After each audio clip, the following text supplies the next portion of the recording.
عزیزان محترم، کل کی گفتگو میں ہم نے ابتدائے ثقیفہ کی روایات پیش کی تھی کہ جب رسول اکرم کی رحلت کی خبر عام ہوئی تو انصاران مدینہ کے ایک گروہ نے اجتماع کیا اور سعد بن عبادہ کو اپنا امیر مقرر کیا۔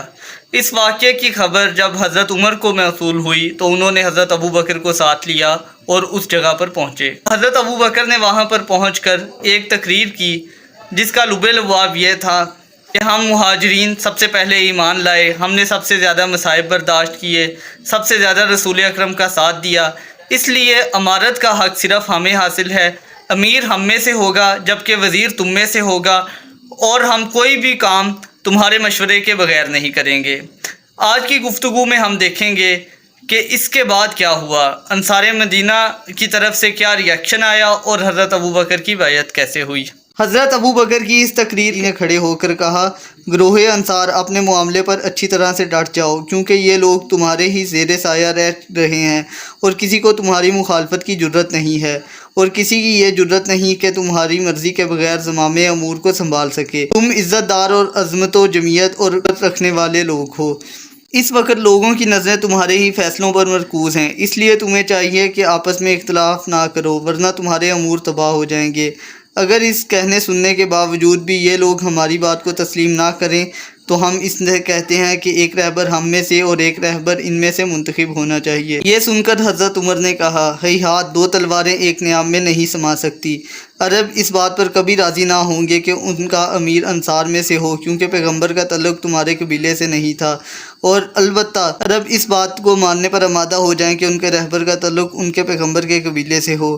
کسی میں یہ جرت نہیں کہ وہ رسول خدا کی جانشینی کے لیے ہم سے جھگڑا کرے، کیونکہ ہم پیغمبر کے اصحاب ہیں اور ان کے اہل خاندان ہیں۔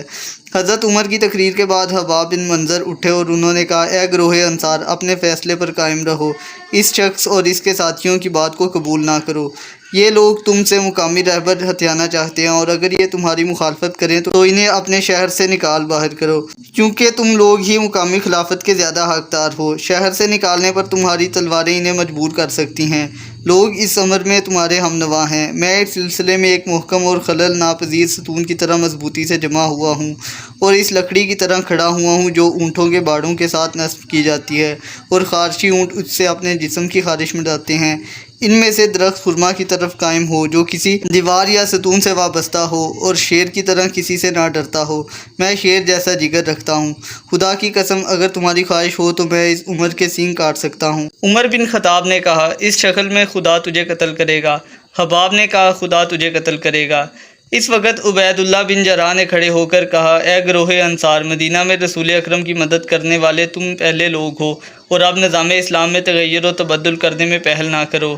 بشیر بن نعمان، جو کہ نعمان کا باپ تھا، اس نے کہا، اے گروہ انصار، آگاہ رہو کہ محمد مصطفیٰ قریش میں تھے اور ان کے رشتہ دار ان کے زیادہ قریب ہیں۔ خدا کی قسم، تم مجھے رہبری کے مسئلے میں ان سے جھگڑتے ہوئے نہیں دیکھو گے۔ پھر حضرت ابو بکر اٹھ کھڑے ہوئے اور کہا، یہ عمر اور عبید اللہ یہاں دونوں موجود ہیں، تم لوگ ان دونوں میں سے جس کی چاہو بیعت کر لو۔ عمر اور ابو عبیدہ نے کہا، خدا کی قسم، ہم حصول خلافت کے لیے آپ پر سبقت نہ کریں گے۔ آپ مہاجرین کی بہترین شخصیت ہیں، آپ نماز قائم کرنے والے ہیں، رسول کے جانشین ہیں، جو کہ دین کا بہترین حکم ہے۔ آپ ہاتھ آگے بڑھائیں، ہم آپ کی بیعت کریں گے۔ حضرت ابو بکر نے حضرت عمر اور ابو عبیدہ کے لیے اپنے ہاتھ دراز کیا تو بشیر بن نعمان نے ان دونوں سے سبقت کرتے ہوئے ان کی بیعت کی۔ حباب نے چیخ کر کہا، بشیر، وائے ہو تجھ پر، تو نے اپنے چچا زاد کی حکومت پر حسد کیا۔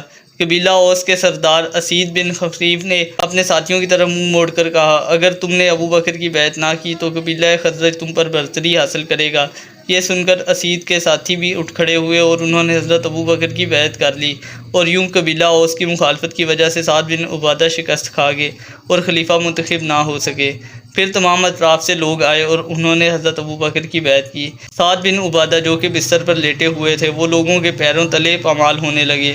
انہوں نے پکار کر کہا، تم نے مجھے مار ڈالا۔ حضرت عمر نے کہا، سعد کو قتل کر دو، خدا اسے قتل کرے۔ آج کی گفتگو میں ہم نے دیکھا کہ حضرت ابو بکر کی بیعت کس طرح ہوئی۔